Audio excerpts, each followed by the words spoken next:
Olá, gente. Boa noite a todos. E aí, Ju? Oi. Geraldinho, olá, boa noite. Aldaci, mais uma vez aqui. Obrigada, Ju. Um prazer também estar aqui sempre, né? Boa noite. Boa noite, minha linda. Saudade de vocês, viu? Tá chegando o dia da gente se encontrar. As coisas vão melhorar.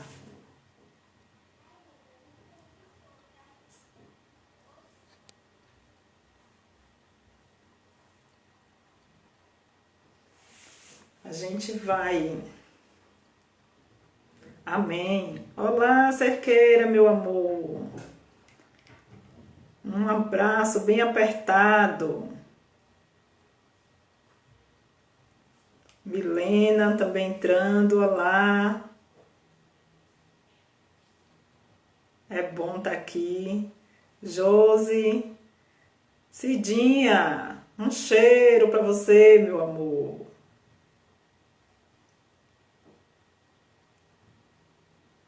Rosângela.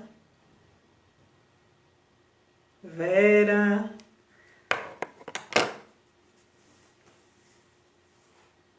Ô, amor, foi para você. Dei uma arrumadinha para vocês, para ficar aqui mais bonitinha, que vocês merecem. Vamos fazer nossa prece, porque o tempo aqui no Instagram ele é muito corridinho, né, para dar tempo da gente falar sobre a proposta da noite. Então vamos serenar nossas emoções, nos acalmar, respirar, elevar nossos pensamentos a esses anjos de luz, a quem a gente tem tanta gratidão por tudo que eles nos proporcionam. E pedir ao nosso Pai Maior, ao nosso amigo e Mestre Jesus, que abençoe esses amigos espirituais, que dê a eles muita luz, muito discernimento, que as bênçãos recaiam sobre esses mentores, recaiam sobre os nossos anjos da guarda, porque por tanta bondade que eles espalham, por tanto bem que fazem. E que nessa noite as bênçãos recaiam também sobre o Cetrasque, sobre todos nós que estamos nessa mesma vibração, na busca da harmonia, da nossa harmonia interior, e que ela se expanda para todo o ambiente, se expanda para nossa casa, nossa rua, nosso bairro, nossa cidade, nosso país, nosso continente, nosso planeta. Que esse planeta se envolva na energia da amorosidade, que a cada dia a gente vibre mais amor, mais paciência, mais tolerância, pelo nosso próprio bem. Nós merecemos um mundo melhor. Vamos trabalhar por ele. Que assim seja. Lima, meu amor, um beijo. Muito obrigada pelo convite mais uma vez. Eu queria agradecer a todos vocês que sempre têm esse carinho, essa gentileza. Eu sou sempre recebida com abraços e sorrisos, e isso me emociona, e a gente não pode perder a oportunidade de agradecer. Eu agradeço a cada um pelo carinho e pelo amor que me dedicam. O que sai de mim também é verdadeiro, viu? Isso é muito bom. Vamos trabalhar, né?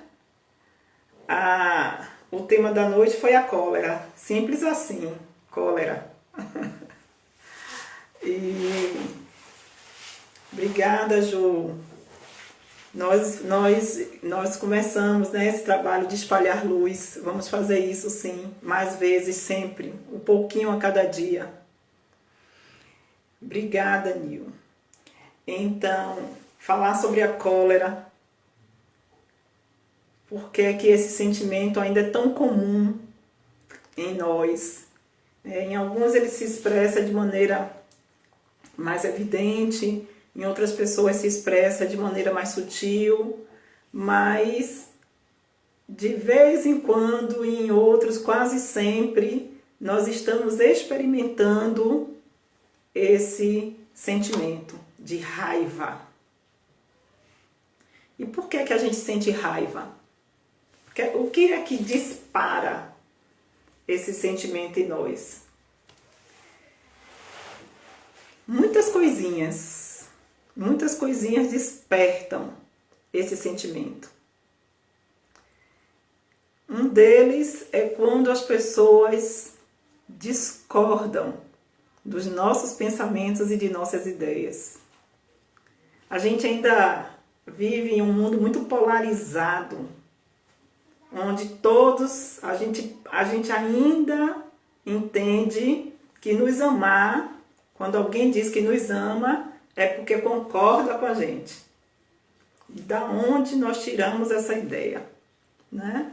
Alguém que não concorde com o nosso pensamento, que não concorde com as nossas crenças, que não concorde com os nossos valores, normalmente nós alijamos essa pessoa do nosso convívio ou nós sentimos raiva.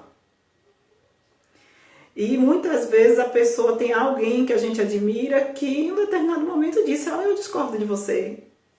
E a gente acha um absurdo. Como é que essa pessoa discordou de mim?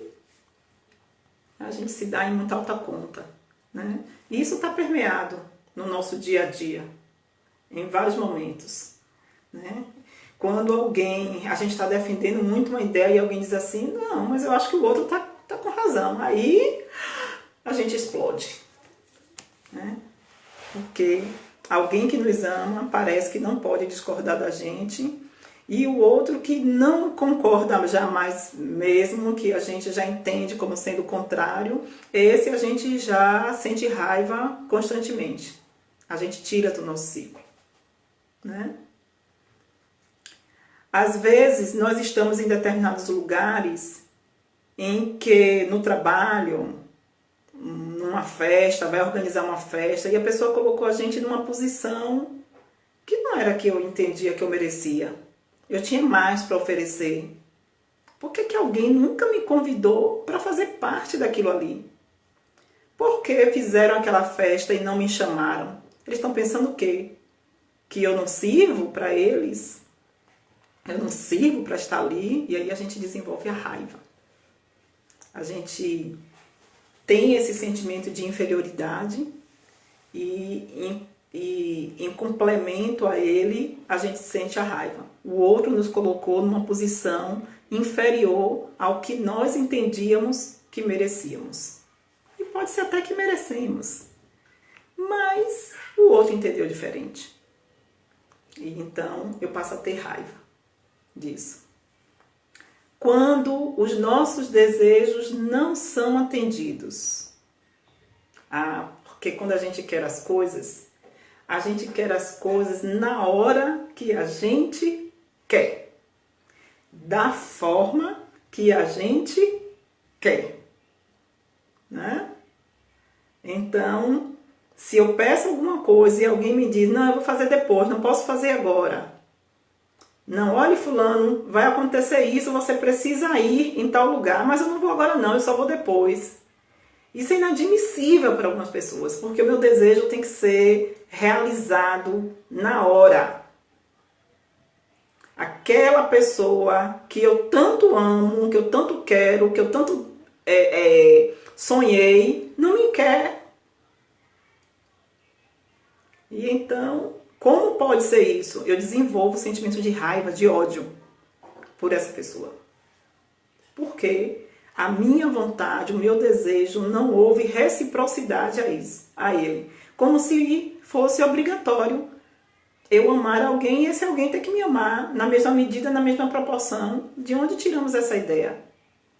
A vida é uma viagem de encontros e desencontros. Às vezes nós vamos nos encontrar e dá certo, às vezes não. Né? Mas nós vimos aí a todo tempo uma sucessão de crimes, né, e de violências que acontecem porque o outro não correspondeu ao meu desejo. Né? Quando desobedecem às nossas determinações. E isso é muito comum no seio familiar. Em especial quando nós estamos no papel de pai, de mãe ou de mantenedor. Né? Quando nós somos mantenedores daquele lugar, muitas vezes a gente quer que a nossa ordem ela seja obedecida e a gente não abre espaço para o diálogo.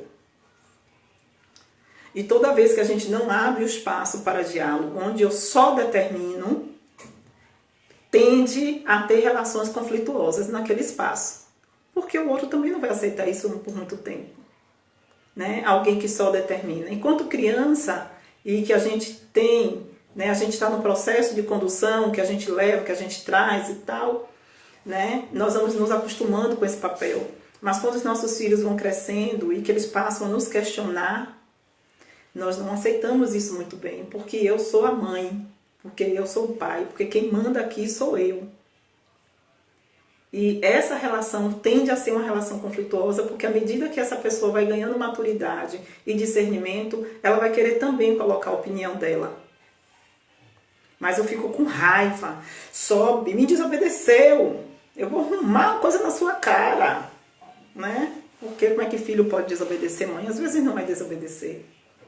Mas às vezes é a minha conduta contínua e acostumada de mandar.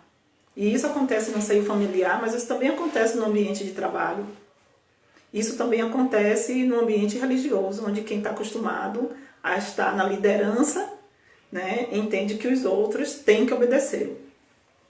E quando alguém discorda, esse alguém então é agora alvo da minha ira, da minha cólera. Né? Muitas vezes a minha raiva vem porque eu reconheço que o outro é melhor do que eu. Eita, que esse é um lelê, né? A gente aceitar que o outro é melhor do que a gente é uma coisa que dá raiva. Mas aí o problema não é do outro, né? Aí é mais uma vez meu sentimento de inferioridade. Eu queria tanto estar no lugar daquela pessoa, mas eu não estou. Aí, ao invés de eu me unir a ela, eu passo a ter raiva dela. Então, é metida e a gente começa a desfazer da pessoa, às vezes a falar mal. Que nada, aquela pessoa é metida, aquela pessoa é isso, ver defeitos onde nem existe, né? Criar situações o tempo todo, dificultar a vida. Se aquela pessoa cria alguma coisa, determina alguma coisa, aí tende a desvalorizar. Porque a raiva está por ali, né? Eu não admito que essa pessoa seja melhor do que eu. Isso acontece. Alguém, eu achei interessante ontem, passando no jornal, que alguém virou para o nosso presidente, perguntou a ele sobre o dinheiro na conta da esposa e tal, e ele disse que ia esmurrar o jornalista, que ia bater no jornalista. Porque às vezes perguntas sobre as nossas possíveis falhas, sobre os nossos possíveis erros, isso nos tira do sério. Sim, Cidinha, as pessoas passam a perseguir também. Quando a gente não aceita a luz do outro, a gente quer matar o outro. E a gente mata de diversas formas, não é só fisicamente. A gente quer apagar a luz, só que não se apaga a luz de ninguém. Né? Só o próprio sujeito pode fazer isso. Né? Então, questionar os nossos erros, né? Chegar para você e dar um conselho, olha, esse caminho que você está indo não é bom. Quem é você? Você se acha melhor do que eu, é? Você não é melhor do que eu, não. E aí, ao invés da gente ter a humildade de parar e de escutar e de fazer aquele processamento, será que essa pessoa tá com razão? Nem sempre a pessoa vai estar certa, não estou dizendo que todos vão estar certos, não. Mas quando alguém questiona ou dá um conselho e tal, a gente parar um pouquinho para ouvir não vai fazer grande mal. Mas normalmente a gente vai, como diz no popular, né? A gente já vai com 2 pedras na mão. A gente nem para considerar, a gente nem considera a possibilidade de estar errado. E que de repente aquela orientação, a orientação daquela pessoa pode nos livrar de muitos problemas mais lá na frente.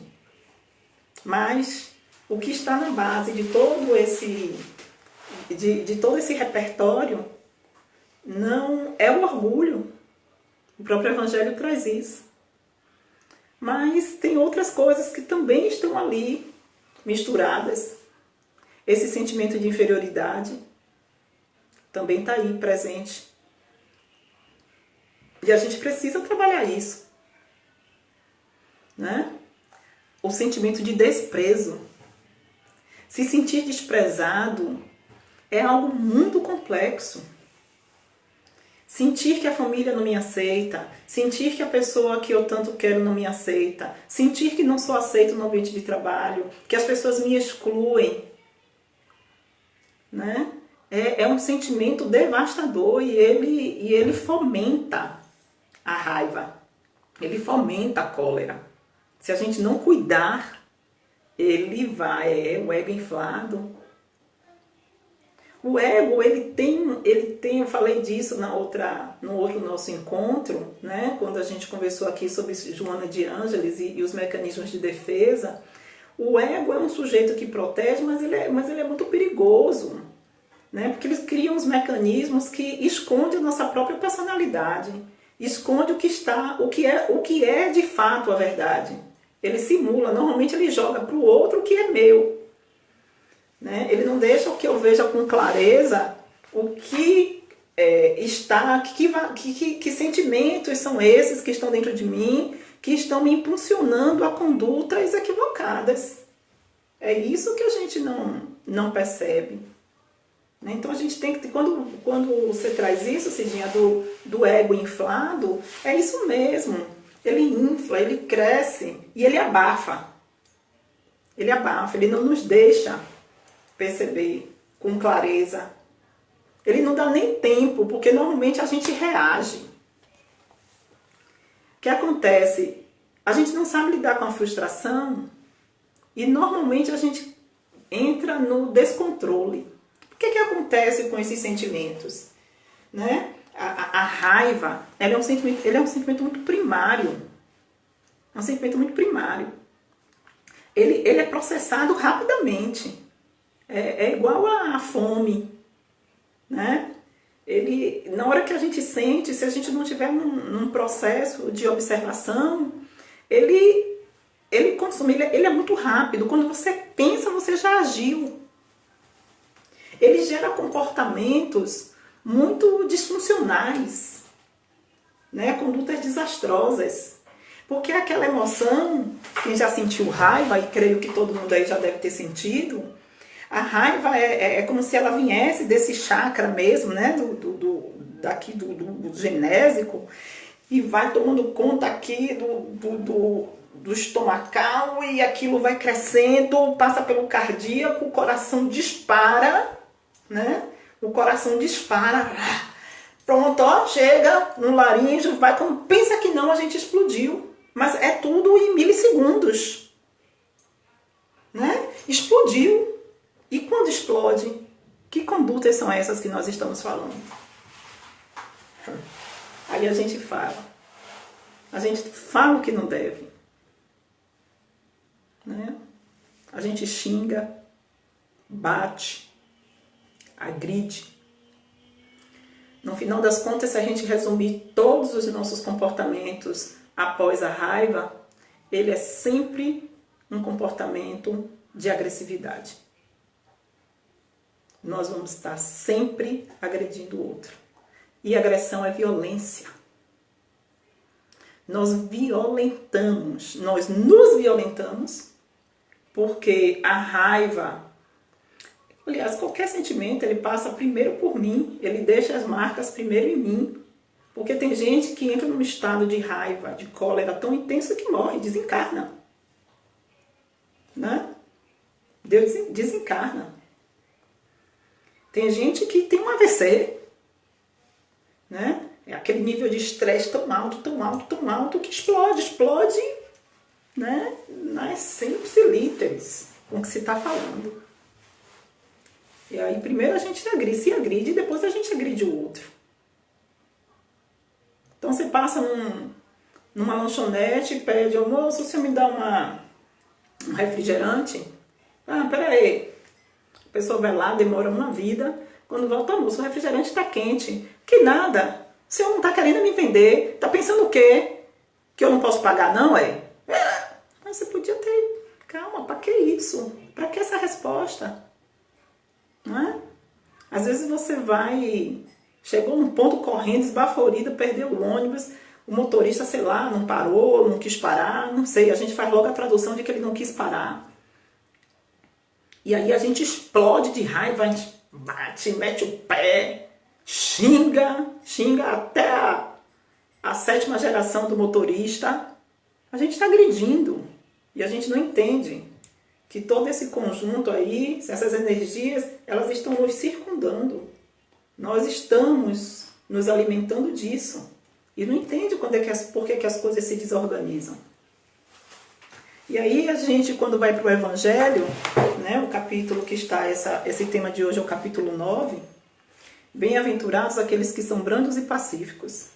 Aí Jesus lá, São Mateus conta que Jesus fala assim, aprendeste o que foi dito aos antigos, não matareis, e qualquer que matar merecerá ser condenado pelo julgamento. Mas ele diz o seguinte, mas eu vos digo que qualquer que se encolerizar contra seu irmão merecerá ser condenado.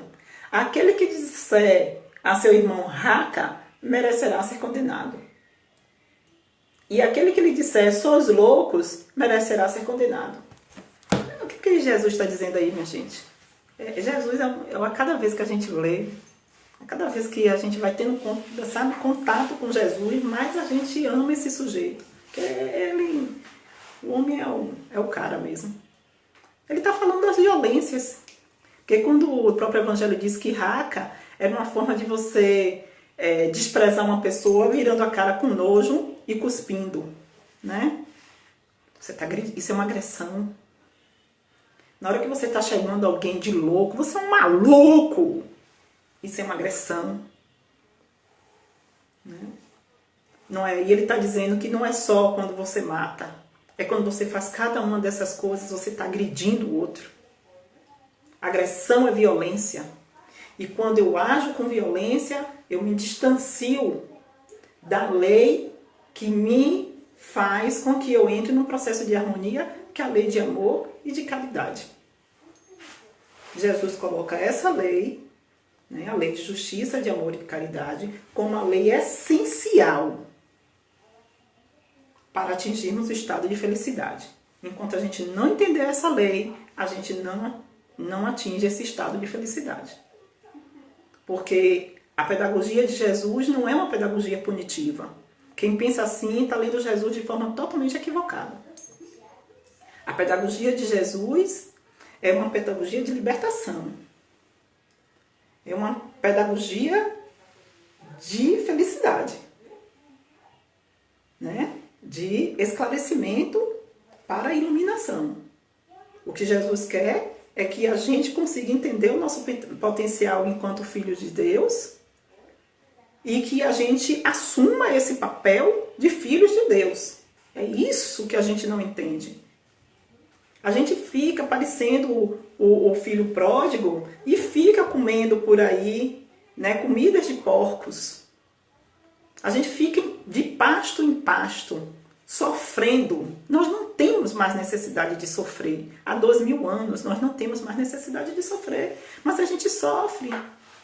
Porque nós somos herdeiros de um ser abundante.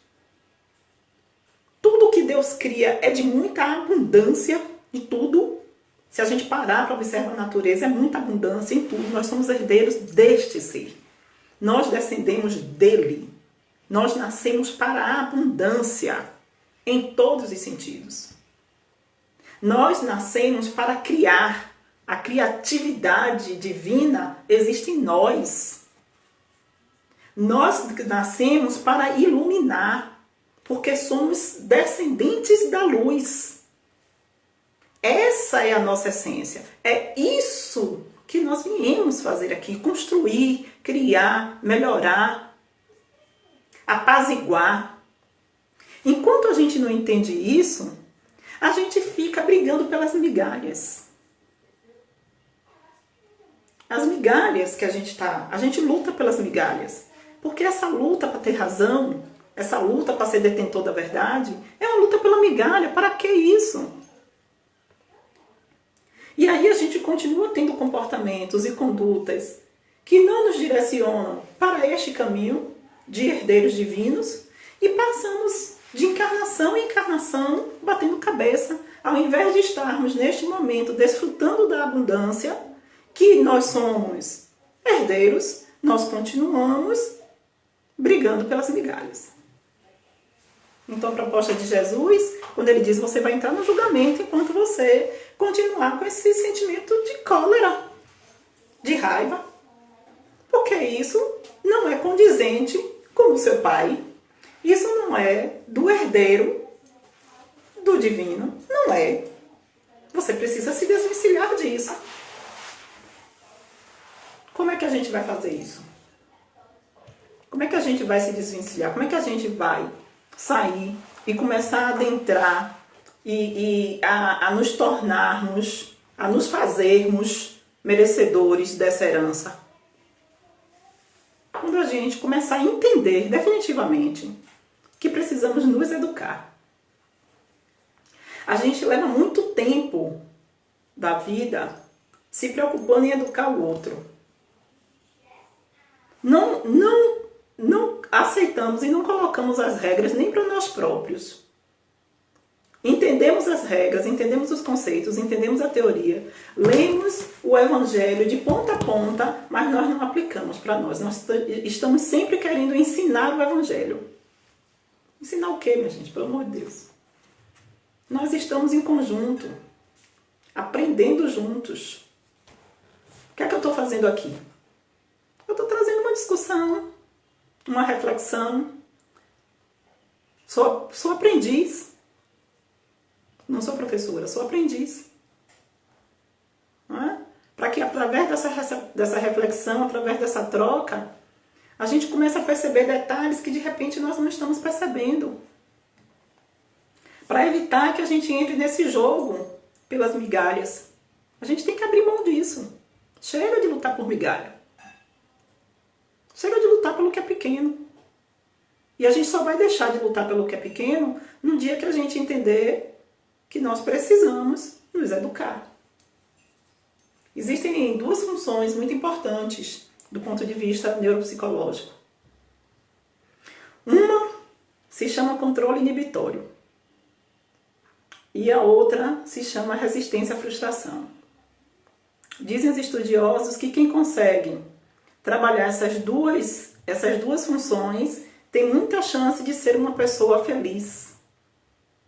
O que é que isso significa? O que é o controle inibitório? Controle inibitório é quando eu quero muito alguma coisa, mas eu não posso ter aquela coisa naquele momento. Ou eu tenho que me controlar para ter algo melhor mais para frente.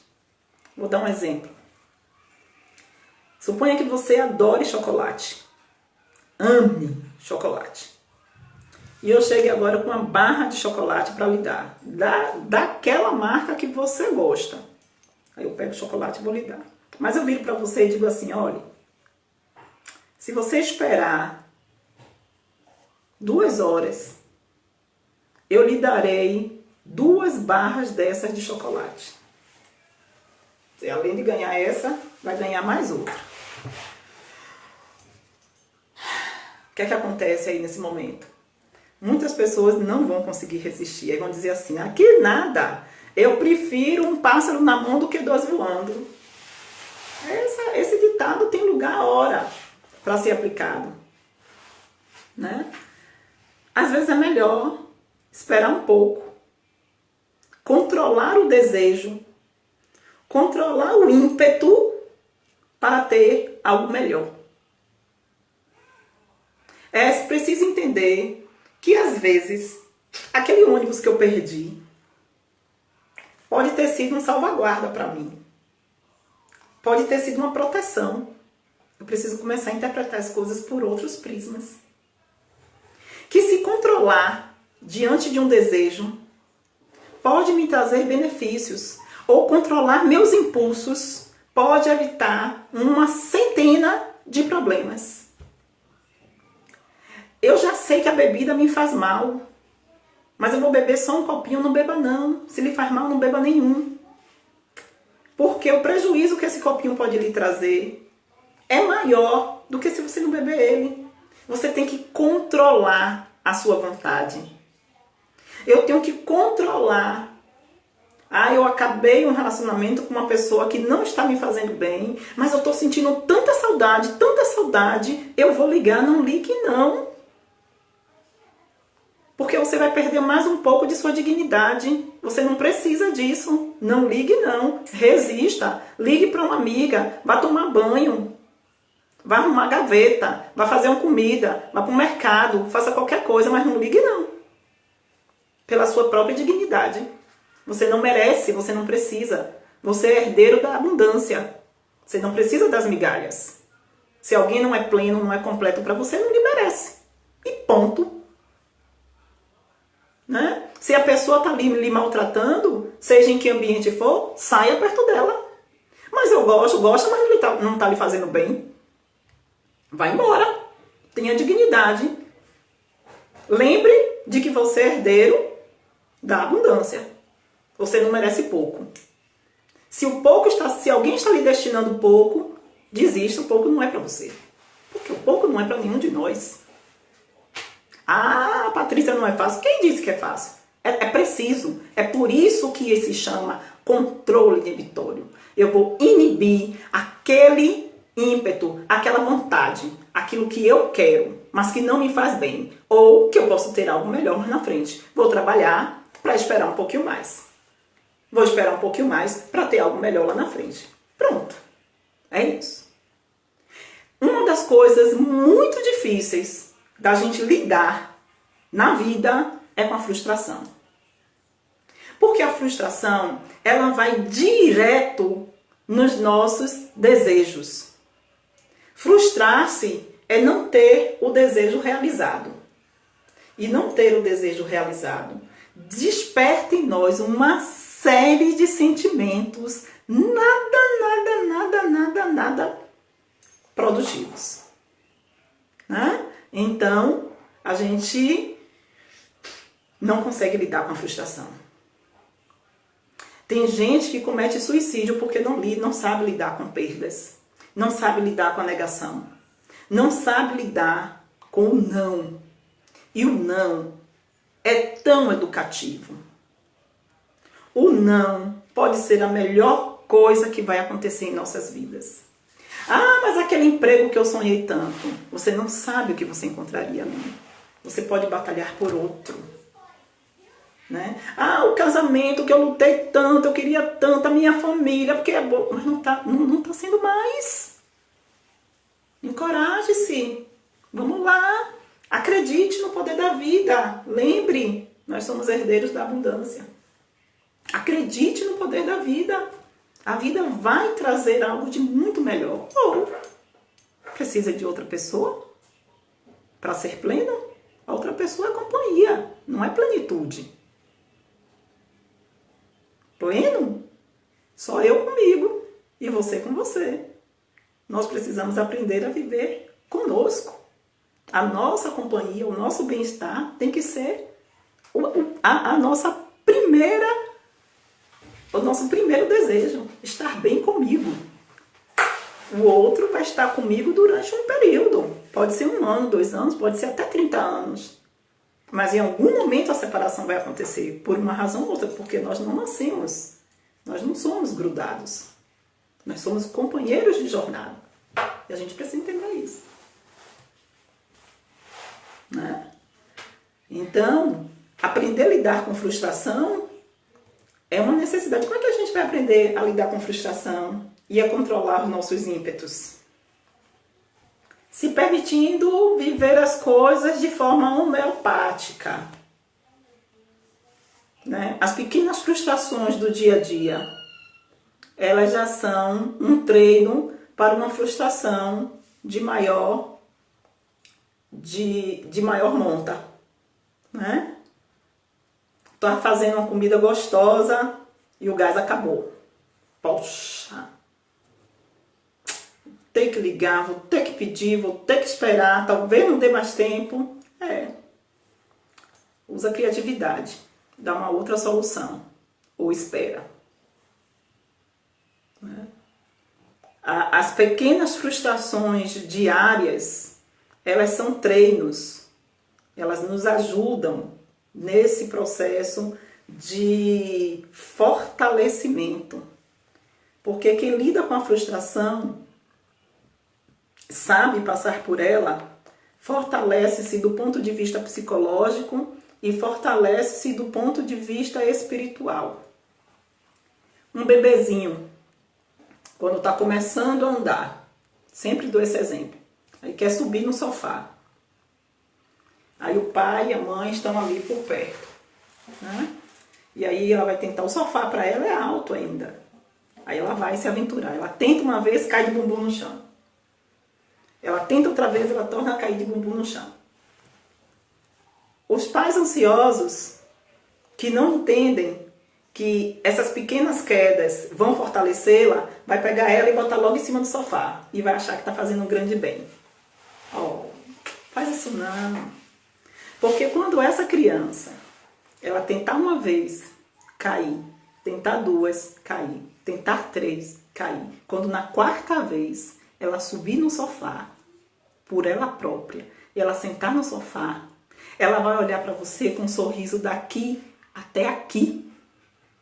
Porque ela vai dizer assim, olha, eu consegui, eu fui capaz, eu posso. Não tem nada mais organizador, mais forte para um sujeito, seja um bebê, seja um adolescente, sejamos nós, adultos, idosos, quando a gente descobre que é capaz, que pode. Isso trabalha autoestima. Autoestima é presságio, sabe, para conquistas, para felicidade, porque eu sei que eu posso. E aí quando vem as pequenas frustrações, eu vou conseguir lidar com elas. Porque eu sei que eu vou tentar de novo e mais uma vez e novamente e que em um momento eu vou conseguir. Né? Então isso é muito importante. As pequenas coisas do dia a dia. Mas a paciência. A paciência é um outro grande aliado para a gente sair desse contexto da raiva. Irmão Camuru, ele tem uma frase que eu gosto muito, né? Eu digo que é o conselho da farinha. E ele diz assim, minha filha, olha, quando tiver uma situação de muita angústia, de que você não vai estar bem, pensa o seguinte, bota um punhado de farinha na boca antes de responder qualquer coisa. E só fala, depois bota um pouquinho de água e só fala depois que engolir a farinha. Eu fiquei tanto tempo pensando nesse exemplo. Né? O que é que significava? É óbvio que de cara a gente entende que é paciência, mas é porque às vezes a gente não consegue alcançar o espírito, né? E há de se estudar para entender o que eles trazem às vezes de maneira tão pueris. É porque no momento em que você está mastigando a farinha, né? Você está oxigenando o seu cérebro. Você está serenando a emoção. Você não vai atender ao ímpeto. Você não vai agir na raiva. Você vai passar a ter controle de si próprio. Então, quando ele está falando sobre isso, ele está falando sim sobre controle inibitório. Né? Um espírito que se apresenta daquela forma a gente jamais imagina, né? Muitos de nós. E ele está trazendo uma lição de uma preciosidade tanta. E a paciência também está nesse mesmo capítulo, em que Jesus fala da raiva. E aí uma frase que é muito conhecida de nós, né? E que eu gosto muito. Quando ele diz assim: a vida é difícil, eu sei. Ela se compõe de mil nadas, que são picadas de alfinetes que acabam por ferir. Eita! Eles compreendem que há situações muito difíceis. Eles entendem que há situações muito difíceis, que nós somos submetidos a todo tempo às provas e que essas provas pequenininhas machucam, que nós nos sentimos machucados. Mas eles pedem que a gente resista. E como é que eles pedem para que a gente resista? Dizendo assim, ó: considere os deveres que são impostos, mas considere também as consolações e as compensações que temos por outro lado. E aí vocês verão que as bênçãos são muito mais numerosas que as dores. O que é que ele está dizendo no exercício de paciência?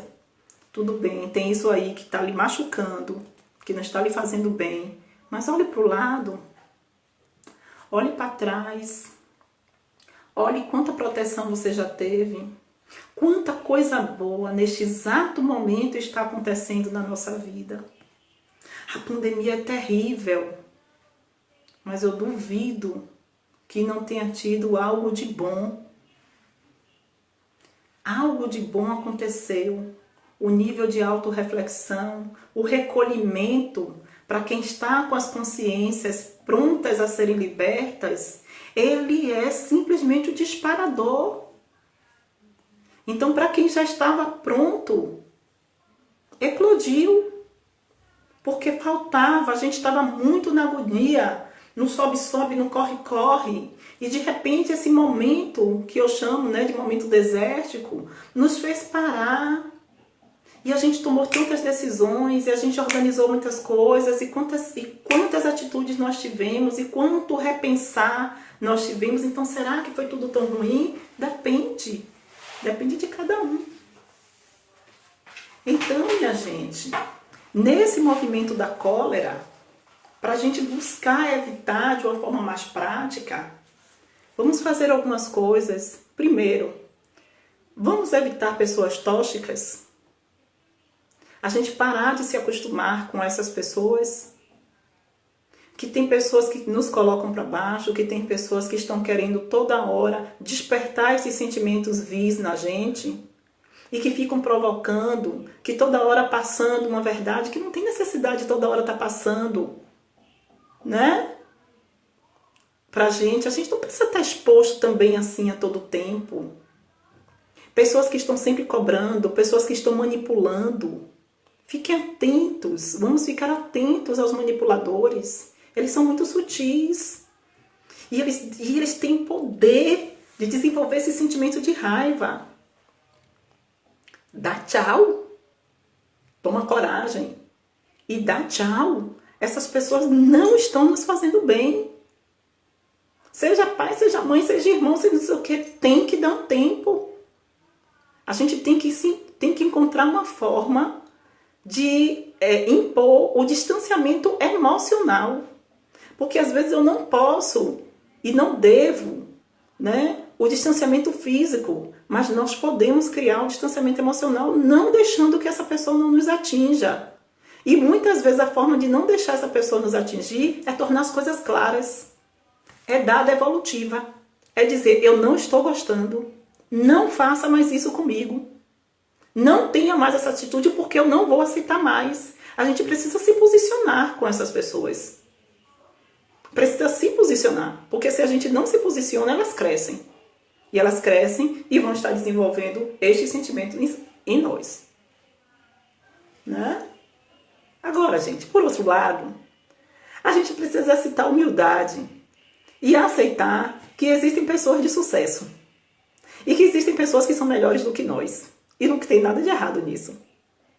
Nós somos nós, com as nossas essências, né? Com as nossas características, mas existirão outras melhores. Ao invés da gente sentir raiva ou competir, entrar pela competitividade com essa pessoa, por que a gente não se inspira?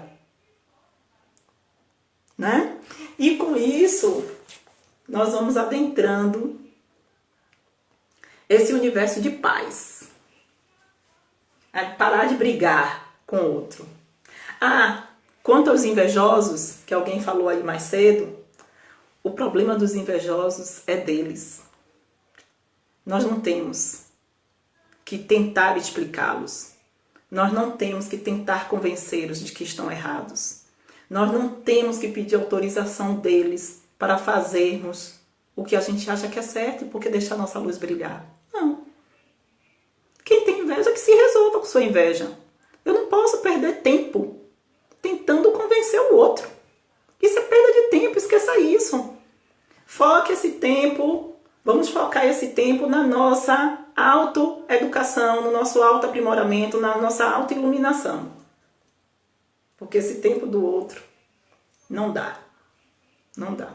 A gente só vai ficar, o quê? Correndo atrás das migalhas. E para a gente concluir, entender que a maior conquista que nós temos, a maior conquista que nós podemos ter, chama-se paz interior. Né? A paz é aquela que você está no meio da confusão e você está em paz. Nada seja capaz de tirar a nossa paz. Nada seja capaz de nos levar a atitudes tão desastrosas por meio da cólera para fazer a gente perder a nossa encarnação. A gente é besta, é? A gente veio para cá para perder a oportunidade? A gente não. Não, que a gente não está se esforçando tanto para entrar nesse jogo de desavisados. Deixa isso para quem está desavisado, para nós não. Nós viemos para completar a prova e completar bem. Nós vamos sair dessa encarnação e adentrarmos lá, quando a gente voltar para a espiritualidade. Eu tive nota 5 em uma coisa, 6 em outra, mas na minha média foi 7, foi 8. Porque eu me esforcei e não vou ficar dando chance a esse povo desavisado, a esse povo desocupado, para me fazer perder minha encarnação. Me deixe. A gente tem que sim tomar conta do que é nosso, aceitar a nossa herança divina, aceitar o direito que temos à abundância e criar uma vida de felicidade. Foi isso que nós viemos fazer aqui. E quem disser qualquer coisa contrária a isso, não acredite. Viu? Foi isso que eu vim fazer aqui hoje. Dizer que nós somos herdeiros da paz, do amor e da abundância, que esses sentimentos vis, eles não nos pertencem mais. Que o amigo Jesus e a equipe espiritual abençoe a todos nós. Nos dê o bom ânimo de todos os dias, o bom ânimo, a crença firme, a fé inabalável, a vontade e a certeza de que nós somos filhos de Deus. Que assim seja.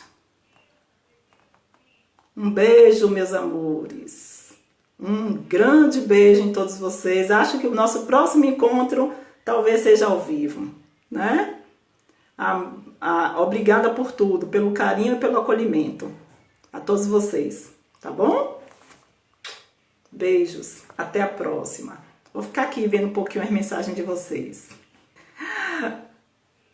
Tá bom. Lindos. Um cheiro nas almas. Beijo.